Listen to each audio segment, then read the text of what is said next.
Hey everybody, this is a real quick video in case you have Jabra Elite Flex wireless Bluetooth headphones over your headphones and you need to do a hard reset to the factory default settings on them.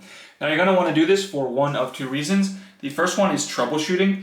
If you're having any issues with these headphones not connecting to Bluetooth, or if they're not syncing or pairing with your device, or if they keep disconnecting, you're having sound issues, all those kind of things can very often be fixed with this hard reset.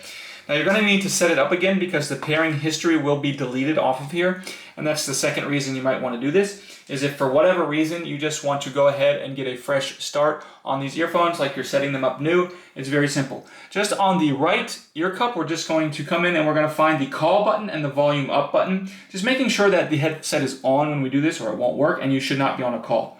On and not on a call, we're just going to find the call button and the volume up button, and we're going to press those two buttons simultaneously until the LED on the earphone lights up pink, and then you actually should hear in the earphones that it's saying resetting, at which point you can let go and then let it finish its thing. Go ahead and set it back up as a new set of earphones.